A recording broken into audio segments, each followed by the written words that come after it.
샬롬 샬롬 샬롬 샬롬. 하나님 사랑합니다. 여러분 주 안에서 사랑합니다. 여기다 13장 말씀이죠. 전체 봅니다. 오늘 여기다 13장 말씀 주님께서 아비야와 여로보암의 전쟁을 통해서 우리에게 주시는 말씀, 항상 야훼를 의지하여야 되죠. 전쟁도 하나님이 함께 하셔야 이길 수 있는 거죠. 보니까 13장 8절에 여로보암이 너희를 위하여 신으로 만든 금송아지들이 너희와 함께 있도다. 여로보암 왕이 되어 행한 범죄가 여러 가지 컸어요. 그 중에서도 이렇게 금송아지를 만들어가지고 숭배를 하게 한 게 아주 큰 죄였죠. 성전도 자기들 마음대로 예루살렘이 아니라 베델과 단에 산당을 지어가지고 거짓 제사장, 레위 자손이 아닌 보통 백성들로 제사장을 삼은 것, 이것이 바로 굉장한 잘못된 것. 그리고 또 하나는 절기를 또한 자기들 마음대로 만들었죠. 거짓 절기, 남유다의 절기와 비슷한 날짜로 절기를 정하였어요. 32, 3절에 증거하고 있습니다. 그래서 광야에서 우리가 교회 생활을 하면서 또 하나님의 앞에서 교회에 나와서 안식일을, 절기를 어떻게 거룩하게 잘 지켜야 되는데, 이 모든 것을 사람의 뜻대로 만들고 우상 숭배를 하게 합니다. 사흘 길쯤 명령하신 대로 언약의 말씀대로 우리가 갔어야 돼요. 그죠? 희생을 했어요. 남녀노소 양과 소와 삶과 예물을 주님께 드려야 됩니다. 이것이 바로 우리가 올바르게 섬기는 출애굽기 5장 1절에서 3절에 나오는 하나님을 올바로 섬기는 법입니다. 그래서 11절에 보니까 매일 아침 저녁으로 야훼 앞에 번제를 드리며 분향하며 또 깨끗한 상에 진설병을 놓고 또 금 등잔대에 있어 그 등에 저녁마다 불을 켜나니 우리는 우리 하나님 여호와의 계명을 지키나 너희는 그를 배반하였도다. 이게 잘못된 부분이에요. 그죠?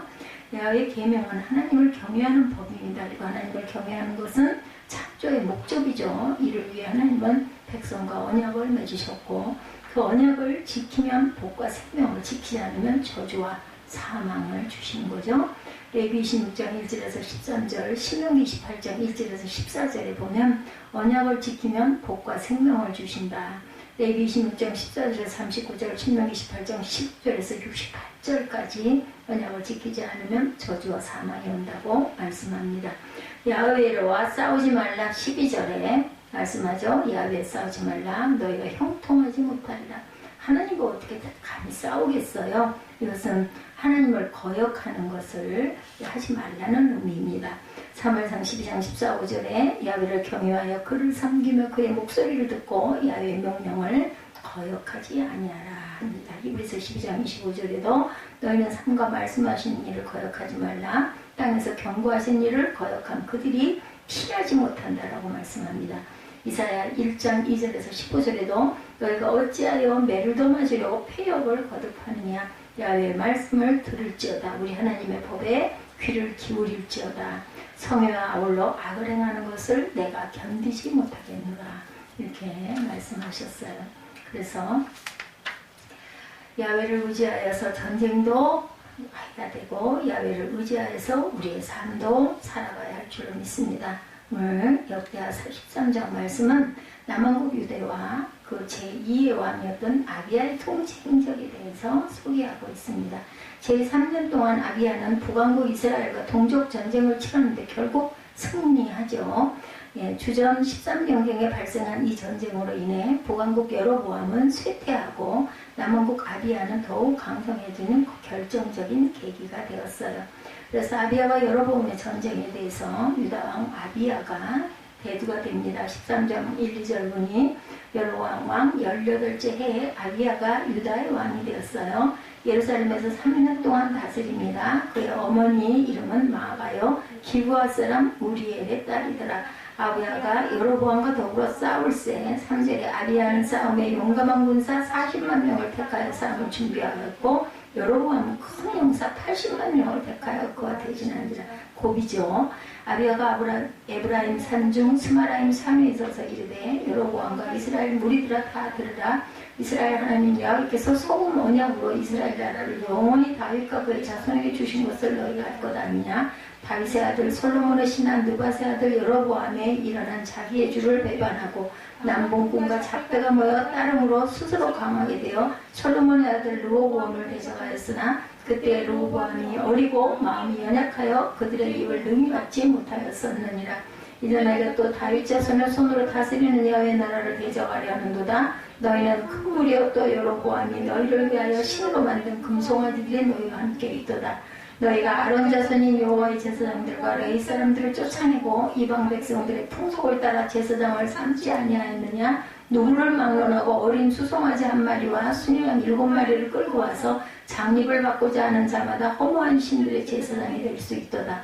우리에게는 야훼께서 우리 하나님이 되시니 우리가 그를 배반하지 아니하였고 야훼를 섬기는 제사장들이 있으니 아론의 자손이여 또 레위 사람들의 수종들어 매일 아침 저녁으로 야훼 앞에 번제를 드리며 분향함에 또 깨끗한 상에 진설병을 넣고 또 금 등잔대가 있어 그 등에 저녁마다 불을 켜나니 우리는 우리 하나님 야훼의 계명을 지키나 너희는 그를 배반하였도다. 하나님이 우리와 함께하사 우리의 머리가 되시고 그의 제사장들도 우리와 함께하여 전쟁의 나팔을 불어 너희를 공격하느니라. 이스라엘 자손들아 너희 조상들의 하나님 야훼와 싸우지 말라. 너희가 형통하지 못하리라. 이렇게 아비야가 외친 내용이에요. 그죠? 니들 마음대로 금송아지를 만들고 거기에다 절하고 하나님의 뜻대로 하지 않았다라고 호통을 치죠. 르호보암이 죽음으로 그의 아들 아비야는 이스라엘 왕 여로보암 제18년의 유다 2대 왕으로 즉위합니다. 아비야는 르호보암과 미가야 산 사이에서 태어났는데 그의 어머니 미가야는 압살롬의 딸 다말이 기브아 사람 우리엘과 결혼하여 낳은 딸이죠. 아비야는 유다 왕으로 즉위하여 예루살렘에서 3년을 다스립니다. 르호보암의 아들 아비야에 대해서 열왕기상 14장 3절 31절에 르호보암이 그의 조상들과 함께 잔이 이제 돌아왔어요. 그의 조상들과 함께 다윗성에 장사되니라. 그의 어머니 이름은 나아마요 암몬 사람이더라. 그의 아들 아비암이 아비야라고도 하고 아비암이라고도 하는 것 같아요. 아비암이 대신하여 왕이 되었다. 왕이 된 아비야 1절이죠. 오늘 보면 여로보암 18째 해에 아비야가 유다의 왕이 되고 대신한 군사들에 대해서 우리가 쭉 읽었어요. 3절에 보니까 남왕국 유다의 왕으로 즉위한 아비야는 국정이 어느 정도 자리 잡히자 북왕국 이스라엘의 여로보암으로 더불어 싸우고자 합니다. 유다와 이스라엘은 모두 싸움에 용맹한 정예병으로 구성되어서 대신하죠. 아비야는 용맹한 군사 40만을 동원하고 여로보암은 고비에요. 80만 명을 징집합니다. 남부 왕조의 동원 군사 수가 모두 120만 명인 무서운 대전쟁이 일어난 거죠. 싸움을 예비합니다. 이때 13장 3, 4절에 나오죠. 오늘 보면 3, 4절. 아비야는 싸움에 용감한 군사 40만 명을 택하여 싸움을 준비하였고 여로보암은 큰 용사 80만 명을 택하여 그와 대진한지라. 아비야가 에브라임 산중 스마라임 산에 서서 이르되 여로보암과 이스라엘 무리들아 들으라. 그러고 이제 그 내용이 우리가 쭉 읽은 부분까지 나와 있어요. 형통하지 못하리라 12절까지 우리가 함께 읽었습니다. 남부 왕조의 동원 숫자가 모두 120만 명, 80만 명, 40만 명 싸움을 예비한 내용들이 이렇게 나오죠. 항우를 벌인 이스라엘 사람들 사사기 20장 22절에도 이스라엘 사람들이 스스로 용기를 내어 첫날 전열을 갖췄던 곳에서 다시 전열을 갖추었다 이렇게 말하고 있습니다. 스마라임 산지의 3위의 선 아비야에 대해서 4절에서 나오죠. 아비야가 에브라임 산중 스마라임 산에 있어서 이르되 여로보암과 이스라엘 무리들아 다 들으라 이렇게 외치기 시작합니다. 스마라임 산은 에브라임 산지의 베델 근방에 있었어요. 아비야는 서로 대결하고 있는 맞은편 산 꼭대기에서 말한 거죠. 아비야의 연설은 부하의 사기를 높이기 위한 의도도 있었지만 여로보암과 이스라엘 무리들을 위해서 한 말입니다. 근데 그 목소리가 얼마나 컸을까요? 지금같이 마이크가 있는 것도 아닌데 그죠? 만일 여로보암과 그의 백성들이 아비야의 말에 동의한다면 아비야는 조약을 맺기를 원했던 거죠. 위를 대대에 세우리라 약속하십니다. 시편 89편 4절에 내가 내 자손을 영원히 경고하게 하면 내 왕위를 대대에 세우리라 하셨나이다. 여호와의 모든 명령을 버렸어. 열왕기하 17장 16절에 보면 그들이 하나님 야훼의 모든 명령을 버리고 자기들을 위하여 두 송아지 형상을 부어 만들고 아세라 목상을 만들고 하늘의 1월 성신을 경배하며 바알을 섬겼다 이렇게 나와 있습니다. 아비야의 연설 내용이 5절부터 12절까지 나와 있죠. 다윗 언약의 분별 불변성을 5절에 증언하는 내용이 있었습니다. 이스라엘 하나님 여호와께서 소금 언약으로 이스라엘 나라를 영원히 다윗과 그의 자손에게 주신 것을 너희가 알 것 아니냐 이렇게 외칩니다. 아비야는 다윗과 맺으신 하나님의 약속을 소금 언약이다 라고 말하죠. 이는 다윗 언약의 불변성, 소금이 변하지 않죠. 아비야가 소금 언약을 외친 이유는 여로보암의 왕위가 정통성이 없다라는 것을 지적하기 위한 거죠. 그리고 아비야는 다윗의 자손이 영원히 왕이 될 것이라고 하신 하나님의 약속을 조금도 의심하지 않는다라는 것을 보여줍니다. 우리는 이러한 아비야의 태도를 통해서 진실한 그리스도인의 믿음을 찾아볼 수가 있어야 합니다. 믿음은 바라는 것들의 실상이요 보지 못하는 것의 증거라고 히브리서 11장 1절에 말씀하죠. 우리는 현재 성경을 통해 하나님의 약속을 받았어요. 그러므로 이러한 성경의 약속들을 조금 더 의심하지 말고 철저하게 묵상하고 믿어야 되겠죠. 변하지 않는 소금 언약, 민수기 18장 19절입니다. 이스라엘 자손이 야훼께 거제를 드리는 모든 선물은 내가 영구한 몫의 음식으로 너와 내 자녀에게 주는 이는 야훼 앞에 너와 내 후손에게 영원한 소금 언약이니라 이렇게 말씀을 하셨어요. 변혁치 않으신 하나님 말라기 3장 6절입니다. 나 야훼는 변하지 아니하나니 그러므로 야곱의 자손들아 너희가 소멸되지 아니하느니라 말씀하셨습니다. 북왕국의 범죄를 진술하는 내용이 6절에 다윗의 아들 솔로몬의 신하 느밧의 아들 여로보암이 일어나 자기의 주를 배반하고 남복군과 잡혀가 모여 따름으로 스스로 강하게 되어 솔로몬의 아들 르호보암을 대적하였으나 그때 르호보암이 어리고 마음이 연약하여 그들의 입을 능히 막지 못하였다. 이렇게 그 변론을 하는 내용이죠. 이는 하나님의 계명이다. 출애굽기 20장 4절에서 6절에 대해서 무죄한 결과다. 그가 뇌물을 믹 막고 제사장을 삼은 것은 이방 백성의 풍속을 쫓은 것이었죠. 말씀이 중심되지 아니할 때 이처럼 타락한 제도와 성직자가 나오게 된다라는 것. 모세 율법에 따르면 제사장은 레위 족속인 아론 자손만 될 수 있었어요. 너는 그것들로 내 형 아론과 그와 함께한 그의 아들들에게 입히고 출애굽기 28장 41절에 그들의 기름을 부어 위임하고 거룩하게 하여 그들이 제사장 직분을 내게 행하게 할지며 하고 말씀합니다. 방탕하고 경박하죠. 사사기 9장 4절에 보면 바알불이 신전에서 은 70개를 내어 그에게 주매 아비멜렉이 그것으로 방탕하고 경박한 사람들을 사서 자기를 따르게 했다라고 나옵니다. 스스로 제사장을 세웠어요. 역대 11장 15절에도 여로보암이 여러 산당과 순념소 우상과 자기가 만든 송아지 우상을 위하여 친히 제사장을 세웠다라고 증거하고 있습니다. 유다 하나님과의 관계에 대해서 10절에 진술하는 내용이 나오죠. 우리에게는 야훼께서 우리 하나님이 되시니 우리가 그를 배반하지 아니하였고 야훼를 섬기는 제사장들이 있으니 아론의 자손이고 레위 사람들의 수종을 들어서 매일 아침 저녁으로 야훼 앞에 번제를 드리며 분향하며 깨끗한 상에 진설병을 넣고 금 등잔대가 있어 그 등에 저녁마다 불을 켜나니 우리는 우리 하나님 야훼의 계명을 지키나 너희는 그를 배반하였다라고 말하죠. 이 세상에서 야훼는 참된 하나님으로 섬기는 나라는 유대밖에 없고 하나님이 백성으로 인정하는 나라는 유다다라고 아비야가 진술합니다. 두 번째는 유다에는 참된 제사장과 레위인들이 있고 그들이 아침과 저녁으로 야훼께 제사를 드린다. 11절이었죠. 마지막으로 야훼의 나팔이 제사장을 통하여 유다에 있으므로 하나님이 유다와 함께 하신다. 이렇게 12절에 주장합니다. 나팔이 우리 쪽에 있다라는 거죠.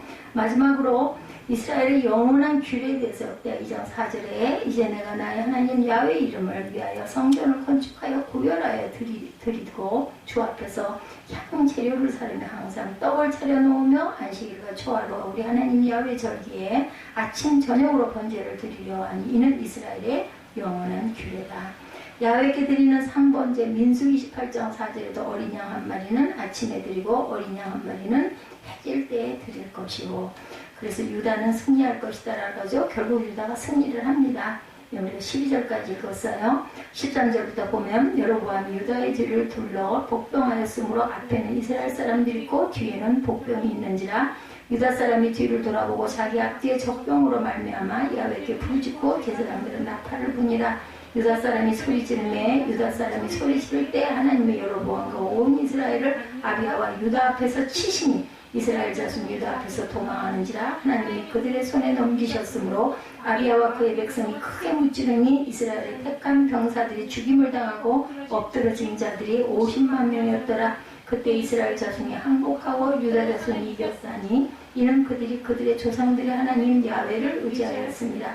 아비야가 여로보암을 쫓아가서 그의 성읍들을 빼앗았으니 곧 베델과 그 동네들과 여사나와 그 동네들과 에브론과 그 동네들이라. 아비야 때에 여로보암이 다시 강성하지 못하고 야훼의 치심을 입어 죽었고 아비야는 점점 강성하여 아내 14을 거느려 아들 22과 딸 16을 낳았더라. 아비야의 남은 사적과 그의 행위와 그의 말은 선지자 이도의 주소책에 기록되었느라. 결국은 이렇게 여로보암이 죽죠. 망하게 되는 그런 내용입니다. 위기를 맞았어요. 그죠? 이스라엘의 여로보암은 하나님을 공격하지 말라는 아비야의 경고를 듣지 않고 하나님과 유다를 대항하다가 결국은 죽게 되죠. 이스라엘에게 포위당한 유다 군대 역대하 13장 14절에도 보면 여로보암이 유다의 뒤에 복병하였으므로 그 앞에서 이스라엘 사람들이 있고 그 뒤에는 복병이 있으니라. 야훼의 말씀이 사무엘에게 임하니라. 이르시되 사울의 복병 때도 이랬었죠. 하나님이 전쟁을 하신 겁니다. 아비야가 승리를 합니다. 유다왕 아비야는 급박한 상황 중에도 결코 이성을 잃지 않고 이를 순차적으로 잘 행해 나갑니다. 여로보암의 군대가 기습 공격하자 그는 먼저 하나님께 부르짖죠. 그리고 율법에 나타난 전쟁 규례에 따라 제사장들로 하여금 나팔을 불게 하죠. 제사장의 나팔 소리와 동시에 유다 군대들은 합심하여 함성을 지르죠. 아비야는 여로보암의 군사력에 비해 절반밖에 안 되는 미약한 힘을 가지고 여로보암의 군사를 절반 이상이나 죽이는 대승을 거둡니다. 이는 하나님이 유다와 함께 하셨기 때문이다. 죽게 부르짖었어요. 역대하 13장 14절에 보면 유다 사람이 뒤를 돌아보고 자기 앞뒤의 적병으로 말미암아 야훼께 부르짖고 제사장들은 나팔을 부니라. 여호와께 부르짖는 아사에 대해서도 역대하 14장 11절에 보면 아사가 그의 하나님 야훼께 부르짖어 이르되 여호와여 힘이 강한 자와 약한 자 사이에는 주밖에 도와줄 리가 없사오니 우리 하나님 여호와여 우리를 도우소서. 우리가 주를 의지하며 주의 이름을 의탁하고 이 많은 무리를 치러왔나이다. 아사왕이 이렇게 하나님께 도움을 청하는 그런 내용이 역대하 14장에도 나옵니다. 그래서 결국 여로보암이 죽죠. 아비야가 강성해지죠. 여로보암은 아비야에게 패한 이후로 점점 세력을 잃고 급기야 그의 집이 22년에 죽습니다. 아비야는 여로보암과의 전투에 대승을 거두고 계속해서 승승장구해서 그는 영토를 넓히고 북왕국의 성읍을 많이 탈취합니다. 여호와를 의지하면 승리한다라는 거죠. 17, 8절 오늘 본문이죠. 아비야와 그의 백성이 크게 무찌른 이스라엘의 택한 병사들이 죽임을 당하고 엎드러진 자들이 50만 명이었더라. 그때 이스라엘 자손이 항복하고 유다 자손이 이겼으니 이는 그들의 조상들의 하나님 야훼를 의지하였습니다. 의인의 대적을 주께서 치십니다. 열왕기상 3일상 26장 10절에 다윗이 또 이르되 야훼께서 살아계심을 두고 맹세하노니 야훼께서 그를 치시리니 혹은 죽을 날이 이르거나 또는 전장에 나가서 망한다라고 말씀합니다. 하나님을 대적하면 결국은 망하거나 죽거나 그렇죠. 결론은 아비야를 중심으로 한 북왕국 이스라엘의 침략에 직면한 남왕국 유다는 하나님을 의지하죠. 그래서 수적으로 상당히 불리한 남왕국 유다가 하나님의 역사로 전쟁에서 승리합니다. 우리는 이 역대하 13장을 통해서 다시 한번 전쟁의 승패가 군사력이나 무기에 있는 것이 아니라 하나님께 있음을 증거를 보고합니다. 영적 싸움을 하고 있는 성도들은 우리의 대장 예수님을 바라보고 야훼를 의지하여 전쟁에서 승리하게 된 아비야처럼 우리 삶 속에서 승리하시기를 주님의 이름으로 축복합니다. 오늘 하나님을 의지하여 이스라엘 여로보암과의 싸움에서 승리하는 아비야에 대하여 함께 생각하고 교훈을 얻고 은혜를 나누죠. 아비야라는 이름의 뜻은 여호와는 아버지라는 의미를 갖고 있습니다. 아비야는 여로보암의 아들로 아버지의 왕위를 계승하여 3년간 통치한 아주 단명한 왕이었어요. 일찍 죽었네요. 그의 어머니는 마아가였는데 압살롬의 딸로 소개되고 있습니다. 압살롬에게는 딸이 하나밖에 없었으므로 그의 손녀로 보아야 할 건데 유다 사회에서는 몇 대 손녀까지도 통칭 딸이라고 불렀고 몇 대의 할머니까지도 어머니라고 부르는 경우가 많아요. 그러므로 르호보암은 조카 딸 마아가와 결혼하여 아비야를 낳은 셈이죠. 아비야에게는 27명의 형제가 있었는데 미가의 아들이라는 연유 때문에 르호보암이 총애를 받아서 장자로 책봉을 받고 왕위까지 물려받았는데 그냥 3년밖에 살지를 못했어요. 3년간이라는 짧은 통치기간이었지만 남쪽 유다 나라의 국권을 든든히 하고 부강하게 하는 기초를 놓은 왕입니다. 더욱이 남주 유다와 북주 이스라엘 사이에 르호보암 때부터 20년 전쟁이 그치지 않았으나 아비야 때 이르러 남북의 전쟁을 일정 기간 종식시킬 만큼 위협적인 통치자 노릇을 했어요. 아깝죠. 아비야 때 북쪽 르호보암이 80만의 대군을 이끌고 침공함으로 아비야도 40만의 군대를 동원하여 대전했고 큰 승리로 끝나는 내용이 역대하 13장 내용이죠. 르호보암은 우상을 섬기는 자고 만영을 위하여 전쟁이었지만 아비야는 하나님과 제사장을 앞세웠고 하나님의 이름으로 싸운 그러한 왕이었습니다. 또한 아비야는 점점 강성하여 아내 14을 취하여 아들 22명, 짧은 기간 동안 참 많이도 낳았어요. 딸 16을 낳았어요. 그리고 명군 아사의 부친이죠. 이제 그 다음 왕이 아사 아들이 이어받았죠. 근데 여기서 명군으로 아주 그 정치적으로 또한 하나님 보시기에 온전한 그러한 치리를 한 왕입니다. 열왕기서에서는 그 이름을 아비암이다 이렇게 기록하고 있어요. 그래서 아비암이라고도 부르고 아비야로도 부릅니다. 르호보암의 아들 아비야에 대해서 우리가 좀 살펴보죠.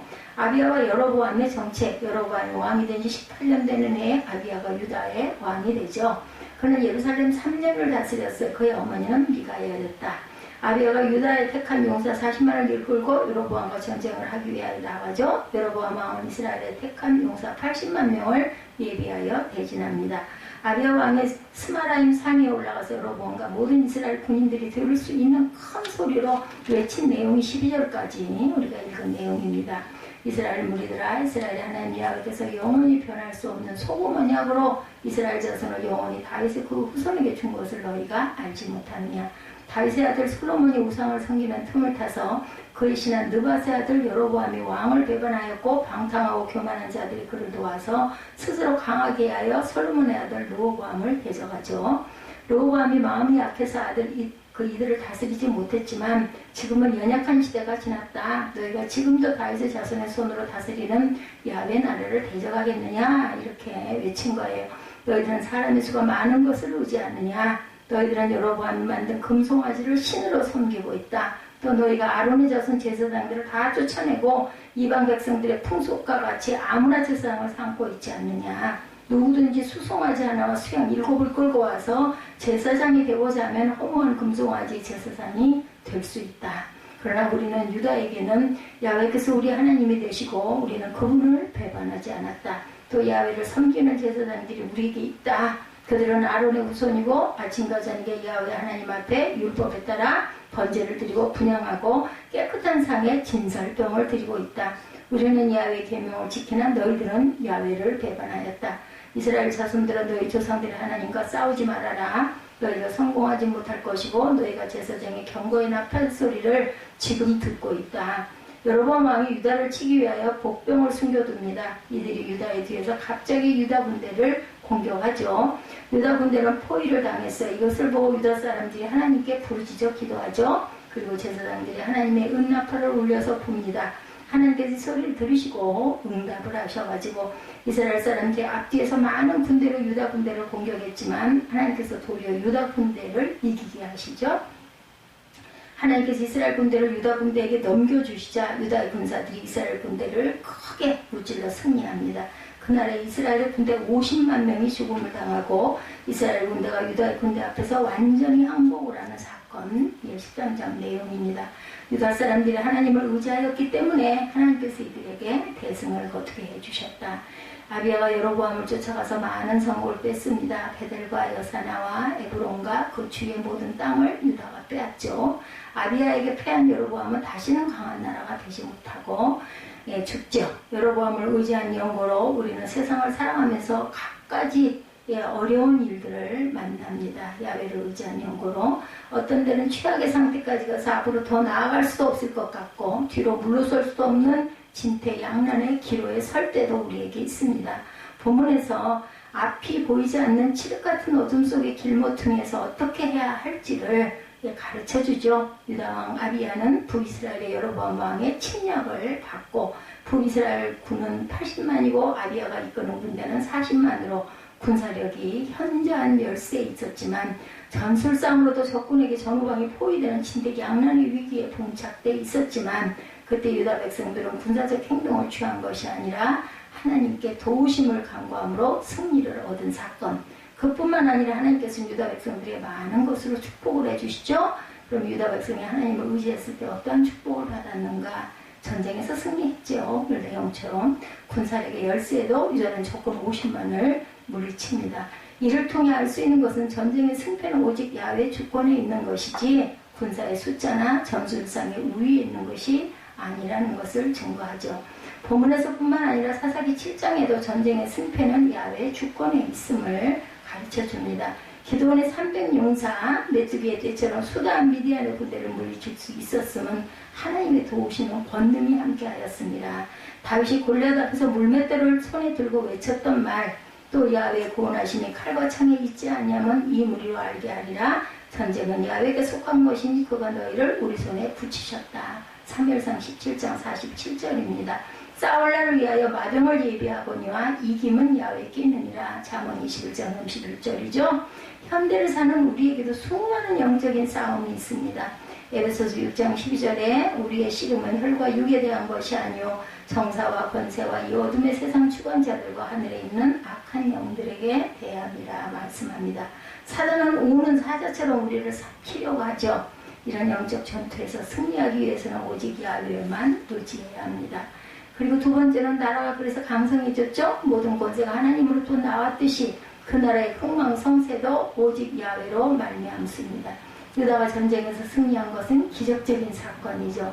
도저히 인간의 판단과 생각으로는 이길 수가 없었어요.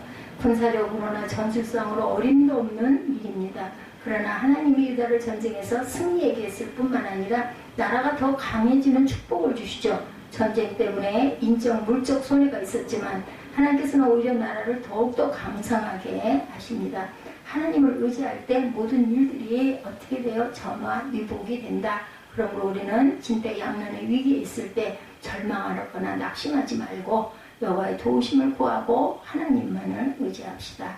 하나님을 의지할 때 모든 일들이 전화위복이 되고 진퇴양난의 길에서 건져주시고 우리의 믿음이 더욱 강해진다는 거죠. 적군은 재기불능의 상태에 이르게 됩니다. 여로보암은 하나님 보시기에 가증한 인물이었어요. 그러나 하나님께서 가장 미워하시는 우상을 숭배했고 성직자를 추방했고 성직을 매매했습니다. 이에 반해 유다 백성은 정규적 제사와 하나님의 계명을 준수하죠. 이를 볼 때 이 전쟁은 표면적으로 군사적 충돌이었으나 이면적으로는 타락한 종교와 참 야훼 종교 간의 싸움이었다는 것을 우리가 깨달아 압니다. 결코 하나님께서는 타락한 종교를 이기게 하시지 않는다. 그 결과 북이스라엘은 재기불능의 상태까지 이르게 되죠. 이는 오직 유다가 하나님만을 의지한 연고였다. 하나님 우리가 오직 그분만을 의지할 때 우리의 대적과 싸워주신다는 거죠. 열왕기하 17장 39절에 오직 너희 하나님 야훼를 경외하라. 그가 너희를 모든 원수의 손에서 건져내리라.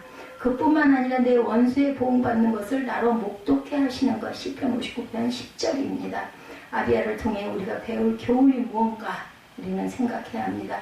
유다와 이스라엘 사이에 발발했던 전쟁에서 남유다의 숫자의 수가 북이스라엘의 대군에 비해 반 정도밖에 안 되는 열세를 면치 못했고 전술상으로도 전후방이 포위되는 불리한 상황이었죠. 그럼에도 불구하고 유다는 적군 50만을 섬멸하고 많은 성읍을 탈취할 뿐 아니라 여로보암을 재기불능의 상태로 빠뜨리는 승리를 거둡니다.